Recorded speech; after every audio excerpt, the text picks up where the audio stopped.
Hey Flockers, this is Sarah. And this is Jenny, and you are listening to Naked with Socks, a podcast where we Assess the mess with finesse. Welcome back. If you are joining us now for the third time for season 2, hi!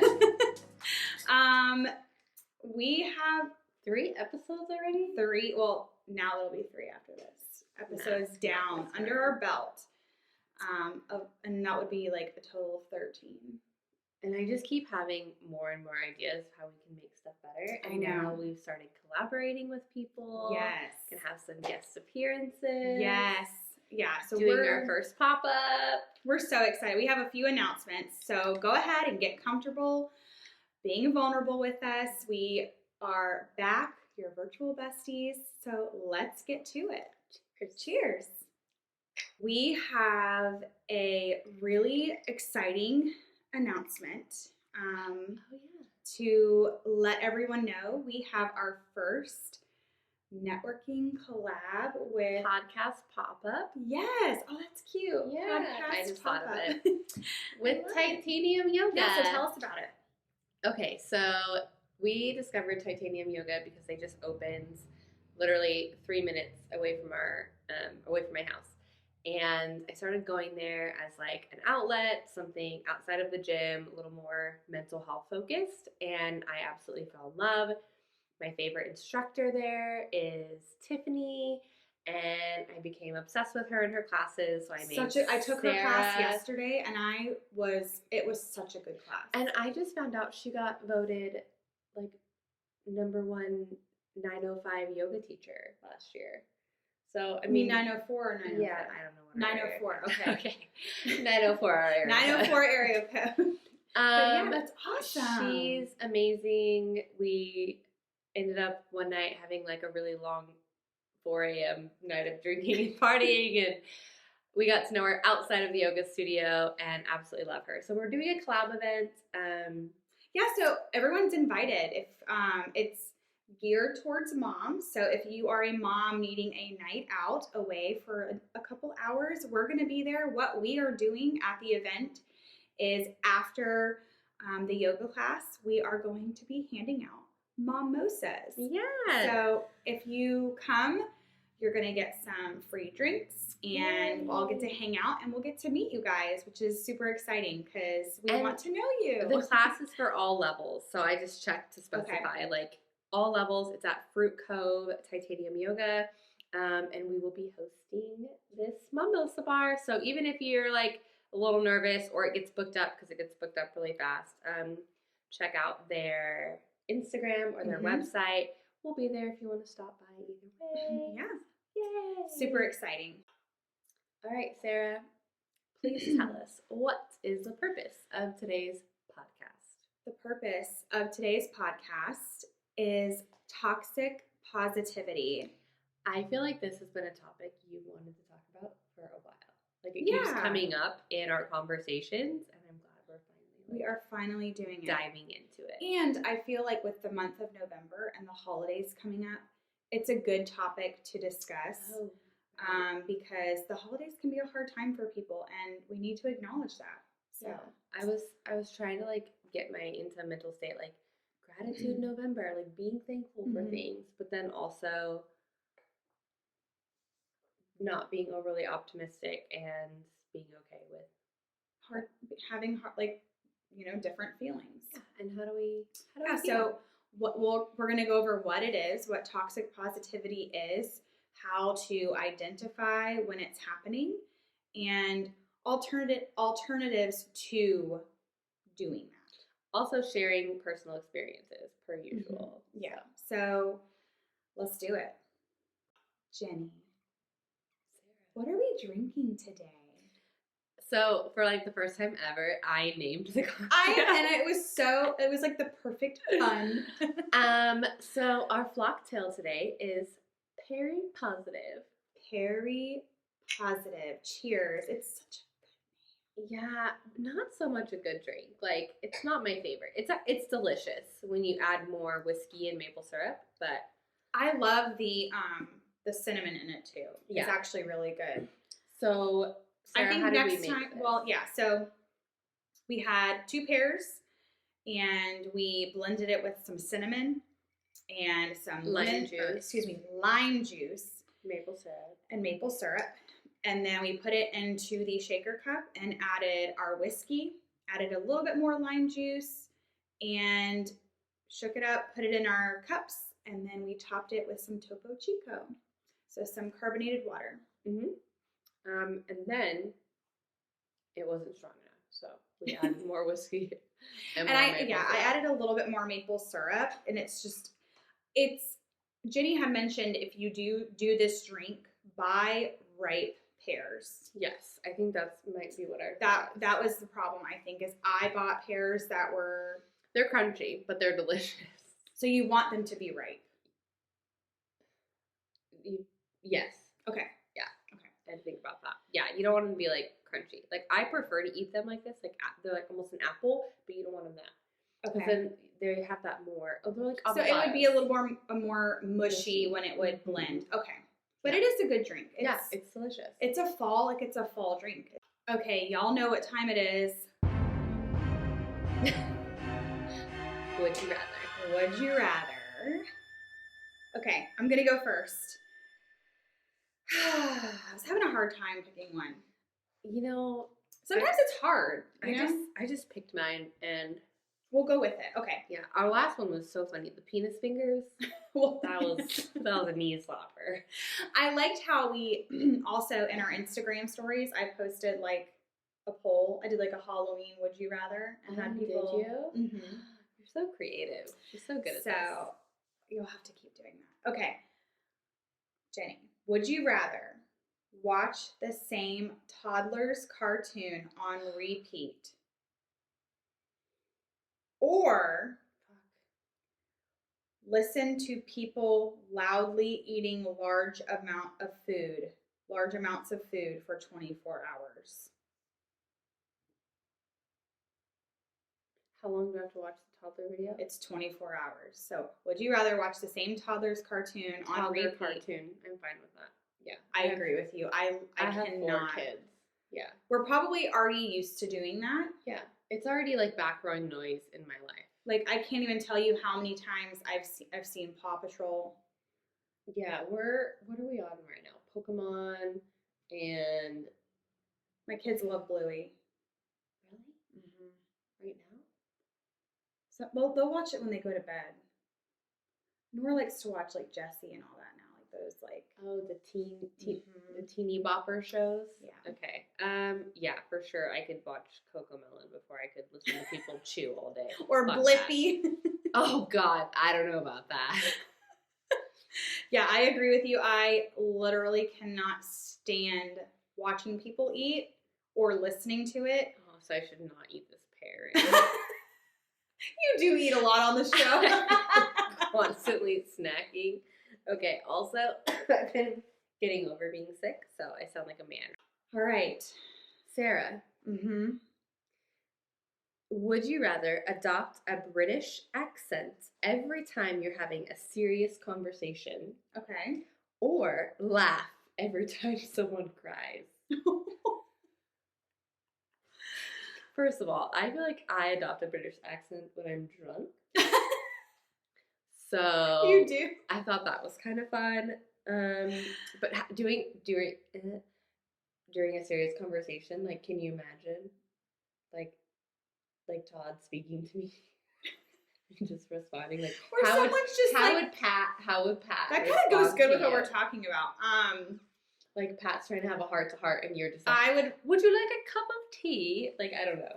Hello, Poppet. Yeah. Yeah, no, I'm good. I'll just probably talk in a weird British accent and not laugh when people are saying something that's possibly sad. That would be horrific, right? Yeah. Like laughing when someone's crying. I can just let them think I'm weird and like you're uncomfortable, so you start speaking in another accent.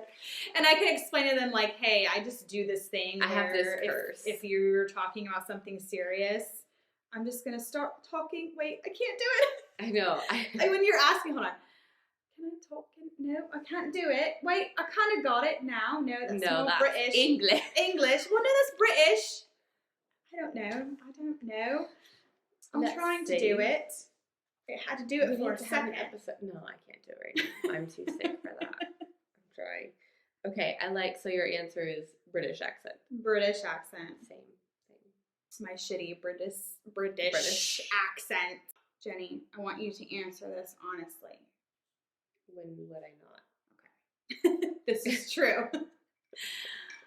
How are you doing today? Do you want the real answer? I mean, if you want to give it an answer. I haven't slept in like 48 hours, so I'm a little tired. Yeah. I've been sick. And you're about to move, which is great news, by the way. I got the keys to my new house, and I'm like not even excited. I'm like so tired. So, yeah, that's what I'm doing. But good things are happening. It's just. But you're allowed to feel very that way. overwhelming. Even though good things are happening, you are allowed to feel tired. Yeah. And even if you're not super excited at the moment, that doesn't mean. I know I'm dysregulated right now. Like I'm kind of all over the place. Mm-hmm. So I'm trying to be positive about it. But yeah, how I'm really doing it. That's how it's going. So I asked you that because when people ask that question a lot, we just say, we're good, we're okay, we're doing great. Like we just kind of give it those very broad terms, like positive terms. So that was a great example. Yeah. So we're going to talk about, and we're going to dive into toxic positivity. And that was kind of an example I was trying to give there. So toxic positivity is a way of responding to your own or someone else's suffering that comes across as a lack of empathy. It dismisses emotions instead of affirming them and could come from a place of discomfort. That's a great explanation. Yeah, actually there was another definition that it wasn't the same as that one. And again, we'll always link our articles that we're using. But this one was saying how toxic positivity is the excessive and ineffective overgeneralization of a happy, optimistic state across all situations. Interesting. So it's basically dysfunctional emotional management. So, yeah, like what I was reading is like it's the belief that no matter how dire or difficult the situation is, people are supposed to maintain a positive mindset. And it's just like expected of you. Good vibes only type. Yeah, there was a whole good vibes only movement. And that kind of started this whole toxic positivity situation. Yeah. So the belief that no matter how dire or difficult a situation is, people should maintain a positive mindset. Like while there are benefits to being optimistic and engaging in positive thinking, the toxic positivity thinking rejects all difficult emotions in favor of just cheerful and often falsely positive facade. Okay. So, like we were saying, the good vibes only approach to life kind of started this whole toxic positivity movement. And I feel like it bled into social media, into the workplace. Who started the movement? The good vibes only people. Okay. I don't know. I think it was definitely society as a whole. Yeah. Like our generation, basically. Yeah, I mean, started it. And it denies people that authentic support that they need to cope with feelings that they're facing. So I find myself doing this all the time, like with my kids. This is a horrible example, but like I'll be like, "You're fine. You're like, don't fall down or something." I'm like, "No, you're fine. You're not hurt. Don't be a pussy. You're fine." We all do it. We're like, "You're good. Get up." Like, yeah. Well, and that's how we were raised, to really like suppress those emotions. Where now there's all kinds of studies coming out that's not good for kids and that they need to be able to cope and deal with emotions and have their feelings validated. Exactly. What are some signs of toxic positivity? So let's go over this real quick. Signs of toxic positivity. Positivity. Say that 20 times in a row. We cannot talk today. Positivity. Okay. Signs of this is experiencing guilt for being sad or angry. Oh, I didn't know that. Dismissing others' difficult feelings. Hiding painful emotions. Ignoring your own problems. And reciting positive quotes about hard times and situations. So those are some examples of some signs that maybe you could or you see someone else. But I feel like affirmations are good. Is that? I think it's more of like saying like, one would be God gives his toughest battles to his strongest soldiers or something like that. Like those are like got it. Where Some it's like fucked up quote. Got it. Okay. You're trying to I don't know. Actual maybe that's not one. I don't know. Where like an affirmation is more of like, despite the situation, I am loved. I am able. Like, you know what I'm saying? Yeah. Okay. That makes sense. And also just being like, everything's gonna be okay. Everything's gonna be okay. Where like that's not really how life works. Like everything's just not always gonna be okay. Yeah. I always feel uncomfortable when I go into houses and there's like decor on the wall and it's like, bless this house. And Jesus loves us. And not that it's all about Jesus, but I'm like, I feel uncomfortable. Like I feel like it's like overly positive. I don't know.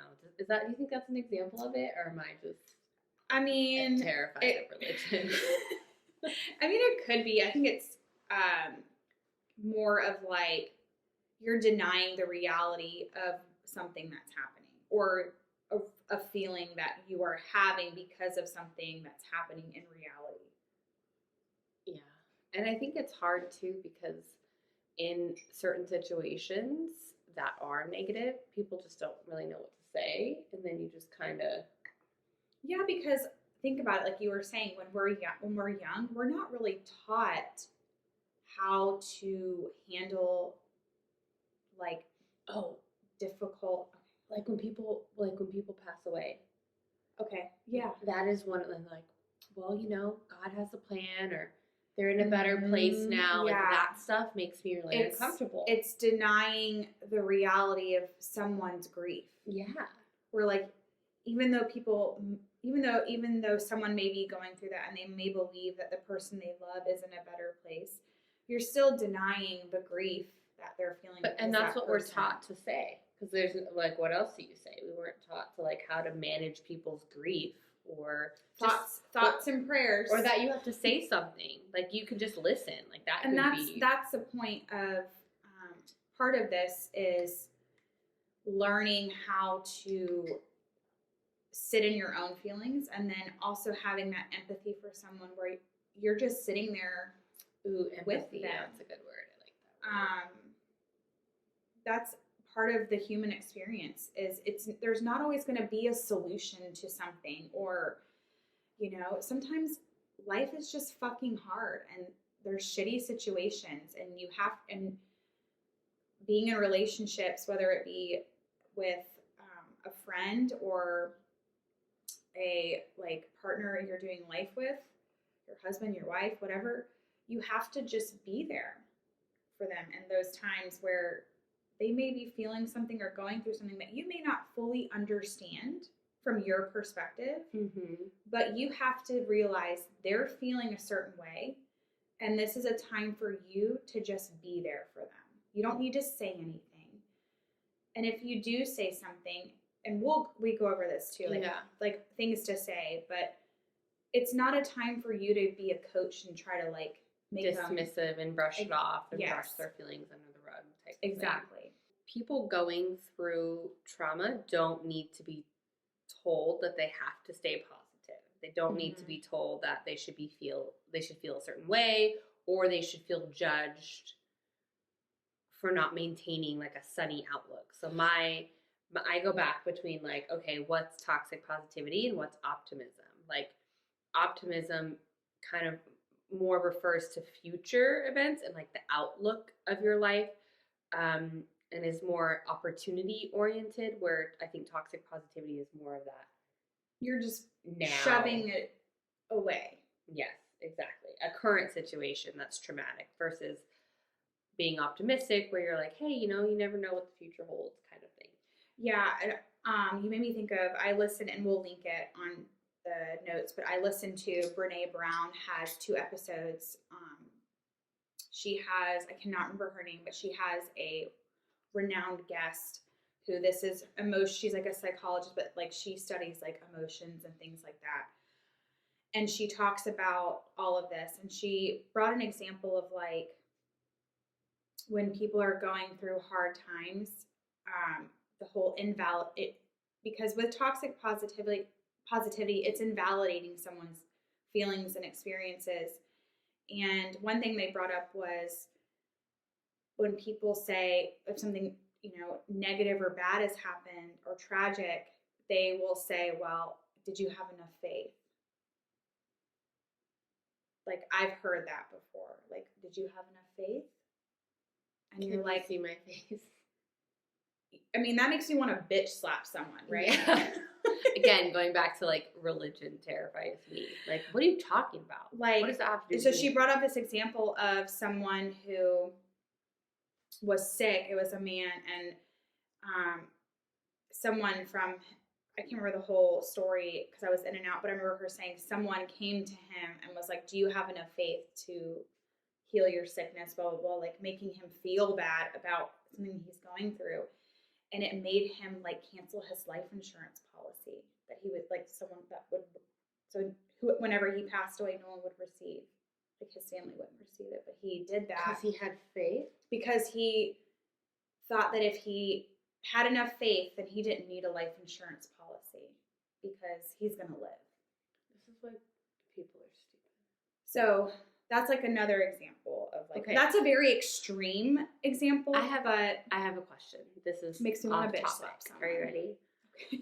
How do you feel about when someone's going through something tragic, or they have lost a loved one, or someone's in the hospital, and they're like, thoughts and prayers.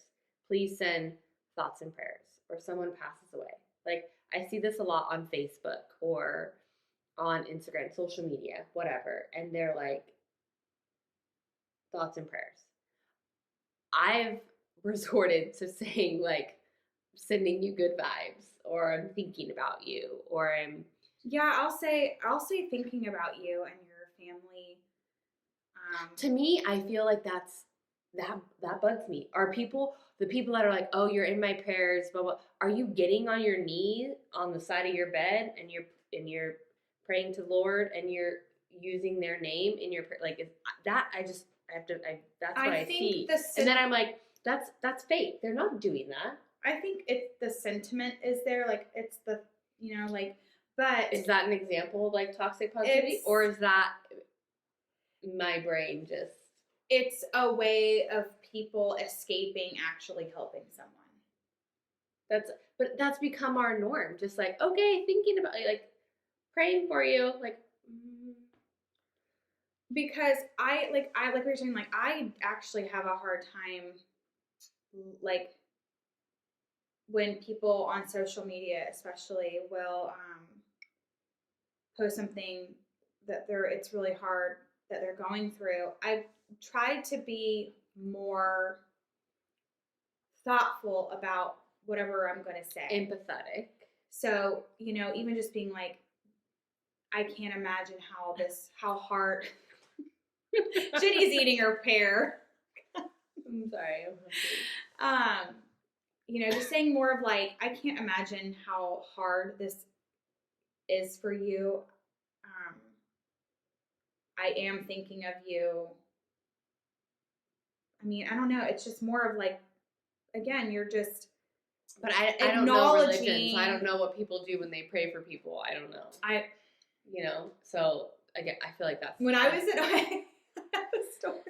Because we got to bring some humor in here. Okay, so when I was in like high school and band class, we would do. Wait, tell everyone what instrument you played. I played the flute. Okay, guys. Sarah can play the flute, not the flesh flute. Y'all. The splash. I was waiting for you to catch on to that. It's a skin flute, not a flesh flute, you weirdo.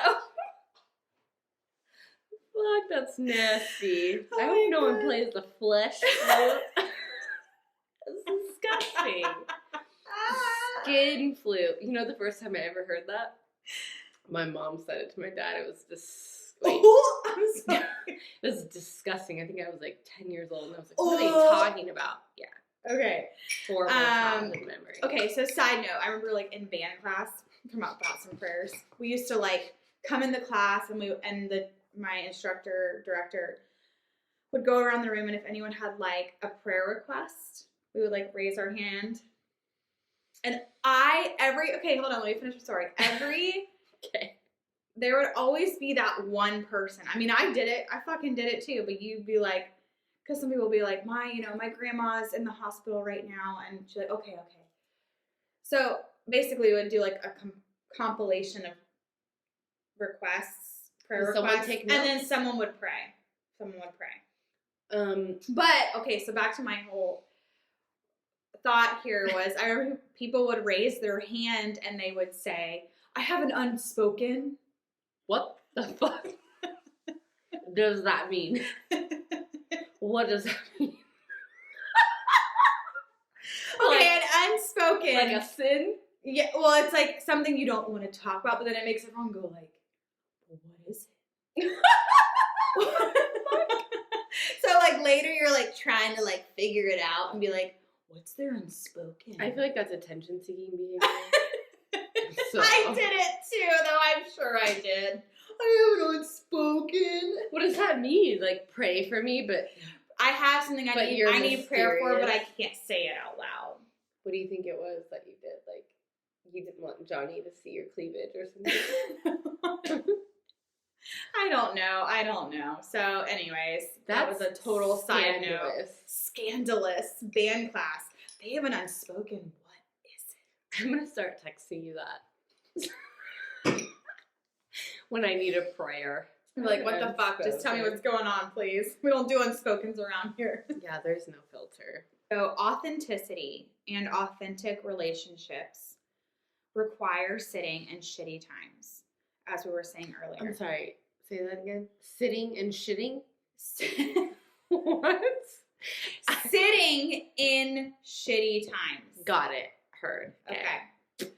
Allowing yourself to feel your emotions or sitting with someone in their grief, sadness, or anger.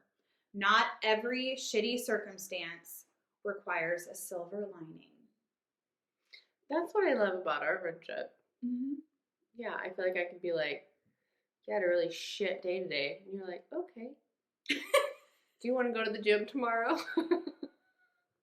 That's my way of being there for you. Yeah, and that's what I need. So I will say I've definitely had to teach myself how to be there for other people, because I feel like the way I grew up and in the religion, it doesn't really teach you empathy, and it is something you have to like be mindful about. Mm-hmm. And it's something where I like really do try to just be there for people. Like, so even me just being like, hey, you want to go to the gym? That's me trying to like, you're not there a pusher. Yeah. Woo, we're back. I I have one more little quote that I wanted to say. So there's nothing wrong about being a positive person, as we were saying, because if you meet me, I'm kind of a positive person. You're very positive. I'm not that positive. But I'm not. Balance each other out pretty well. I'm not like overly toxically positive. Yeah. You're very well balanced positive. Thank you. Which is kind of what we're shooting for.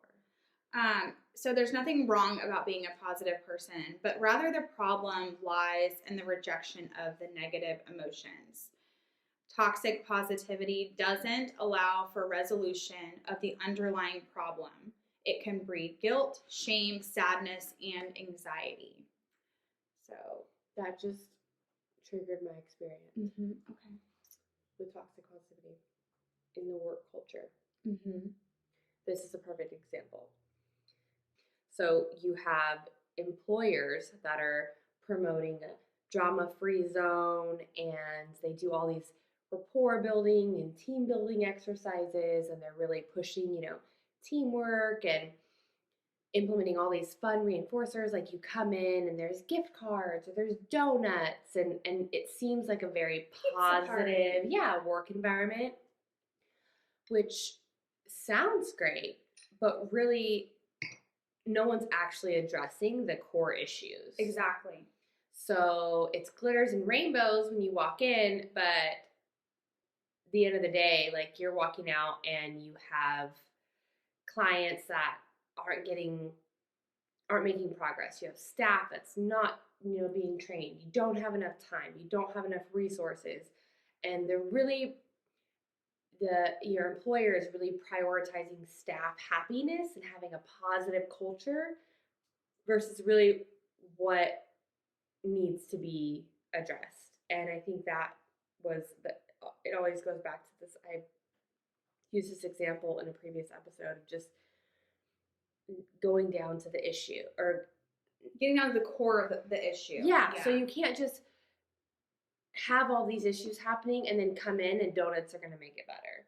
Mm-hmm. And not to, say anything bad about the employer. They're trying. They really are. They're trying to put a positive spin on it. But that, again, goes into that perfect example. It's toxic for the work environment because you're throwing all this positive on top of all this negative, and no one's addressing what's really happening, and no one's addressing anyone's feelings. So my kind of takeaway from that, I ended up, leaving and hating that job when that was such a good place. It was such a good environment. It just needed the core issues addressed. And I was trying to think of some of the things that you can do when you're in a toxic or in a work environment like that. And speaking up, being honest about what you need, the resources that you need. Being an advocate for yourself. Yeah. Exactly. And building a relationship with your boss or your supervisor or someone, in HR that can help you, and not building a relationship with someone in the form of you're gossiping. So say you become, you found someone who is like-minded and you're talking about all the crap that's happening and all the stuff that your work is lacking.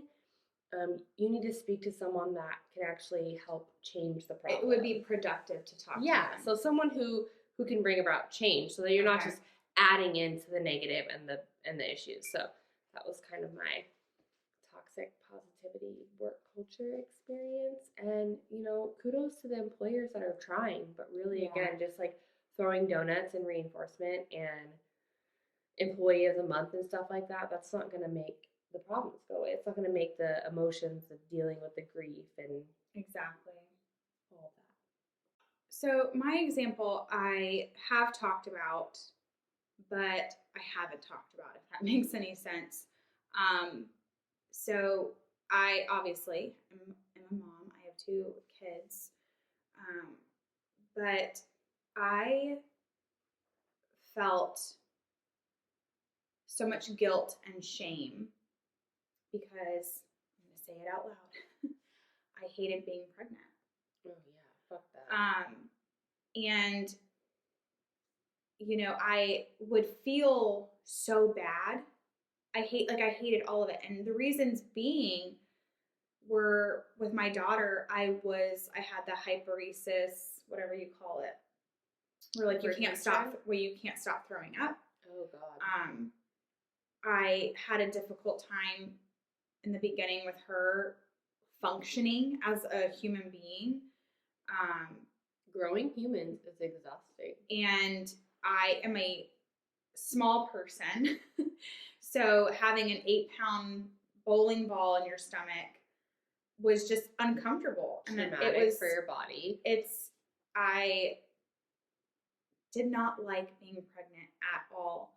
And I felt really bad saying that. I never said it when I was pregnant, but I mean, I thought it because what would you get if you said, I hate this, I hate pregnancy, but you would get like a, well, just be grateful that you're able to have a child. There's people that aren't able to have children, and then it makes you feel bad. So again, it's invalidating your feelings, your own what feelings of like, I'm having a hard time with this. Mm-hmm. This is traumatic for my body, for my mind. It's like, it's your hormones, everything you're going through.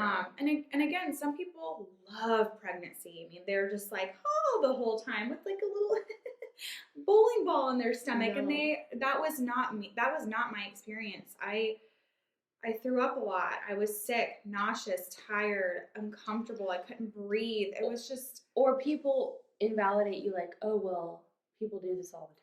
Yeah. Oh, yeah. Well, what do you think? You're the only person that's ever done like this? Women give birth every day. And I'm like, yeah, fuck those women. And their positive pregnancies because this sucks. Like, yeah.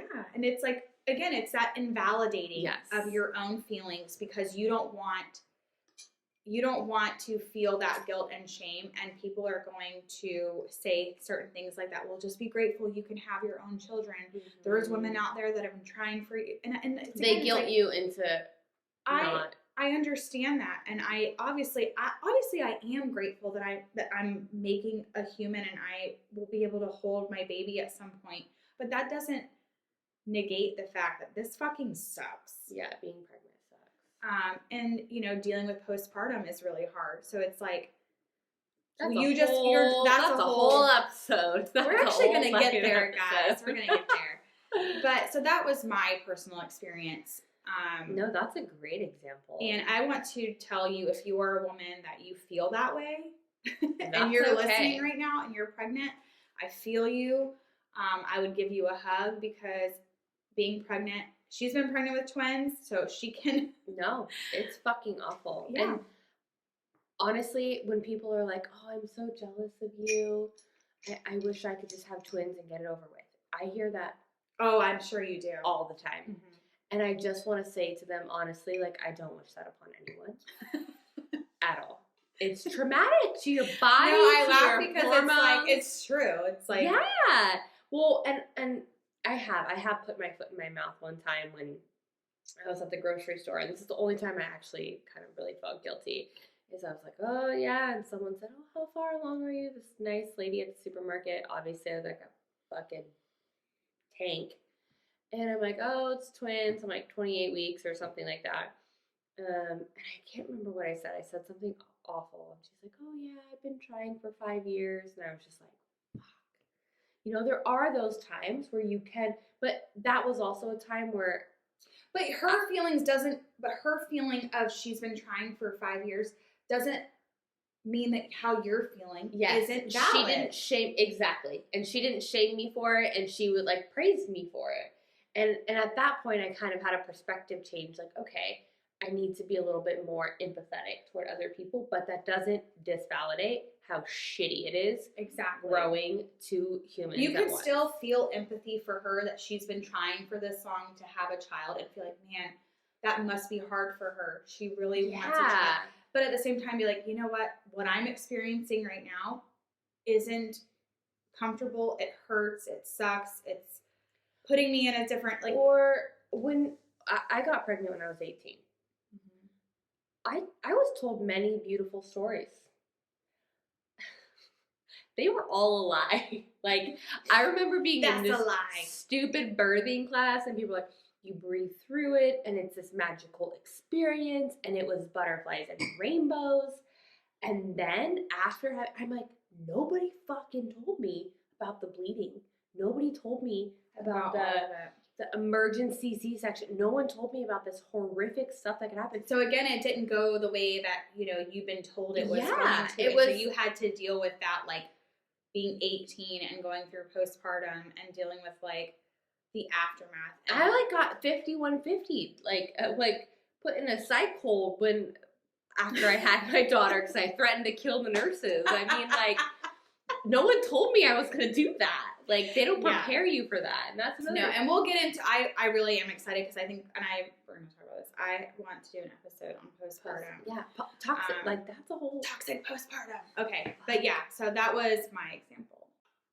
So let's wrap it up. Let's do it. What's the takeaway here today, Sarah? The takeaway today is let's give some examples of what you can say instead of, I'll pray for you. yeah.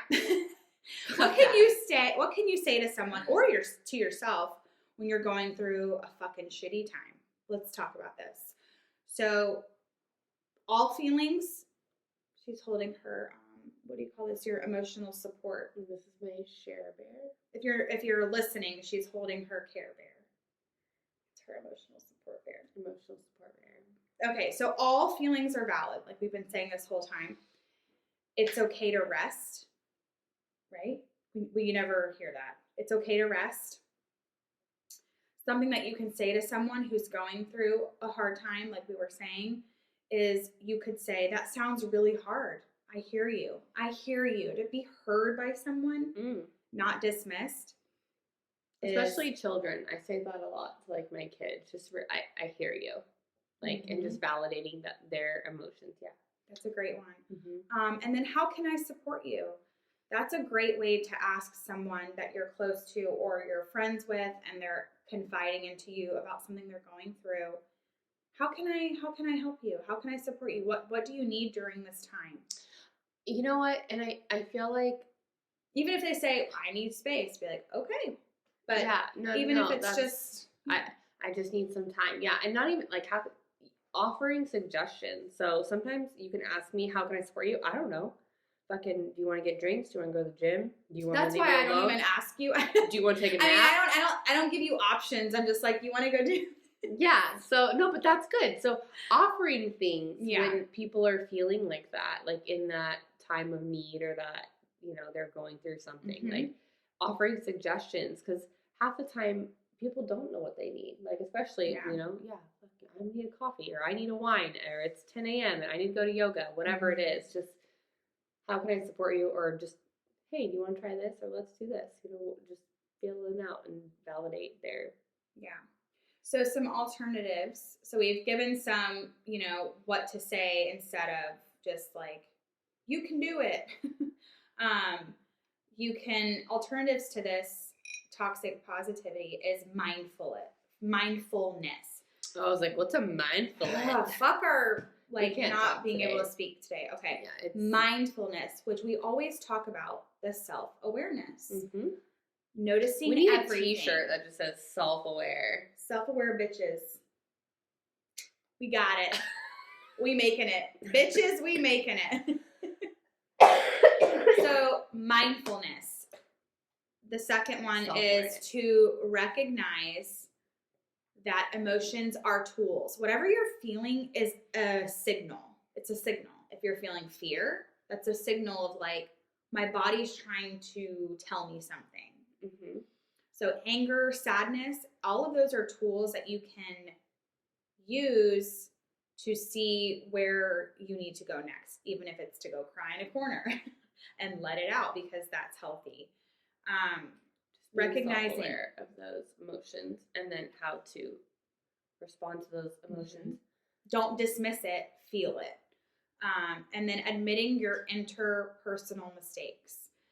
So let's talk about this one. I mean, I feel like I've definitely go describe what you're saying. I need you to expand on that. Interpersonal mistakes. Yeah, like calling ourselves out. Yeah, yeah, for sure. And even if you're the one that's been giving toxic positivity, to recognize, oh my gosh, like I've been dismissing this. I didn't even know I was doing it. I was just trying to help, but it's like you have to self-aware. Be self-aware. Got it. And also clarifying your own needs. So when you're talking to someone, communicate and say, okay, what I'm about to say to you, I just need to vent. I don't need advice. Okay, so they're needing empathy from you. They're not needing you to be like, okay, well, this is what you need to do. They just need you to listen and shut the fuck up. I just had a conversation with someone, and it was a really long conversation And at the end, they were like, well, thank you for listening and helping. You're like, well, what did I do? I didn't help. I just listened. Yeah. And really that's kind of the whole That's the point. concept. It's just being there to listen. And I feel like you know of all people and all my friends, like I'm just a space taker. Like I just need space. And I've accepted that, and the people that are close to me know that. And just being self-aware of when you need that time and that space, and that's okay to take it. And you don't have to explain to anyone, and no one has to validate how you feel or try and make you do things. Like, be self-aware of what you need. Exactly. The last two are to teach your kids how to express all their emotions. Oh, I like that one. So again, we were talking about kids in the beginning of this, kind of like, if they're upset about something, it's easy to just dismiss it and be like, all right, get over it. But instead, more of like, okay, well, I see that you're feeling this certain way, you know, and then you kind of just let them talk about it. A perfect example. I had a reality check. This was a couple months ago. I told you this. Knox was doing something. God, I wish I could remember it, but I literally just word vomited, and I said, Knox, don't be a vagina. I said that to my son, my 6-year-old son. And he walked away. We just get tired. We're tired. Yeah, and I mean, that's just how I was raised. And I'm like, stop being a fucking pussy. And I told him, I didn't say fucking pussy. I just said, Knox, stop being a vagina. And, you know, carried on with whatever I was doing, dishes or something. I don't know. This poor boy comes back with like tears running down his cheek. He's like he's composed himself, and he came up and he looks at me and he's like, Mom, I'm sorry I was being a vagina. Bless his heart.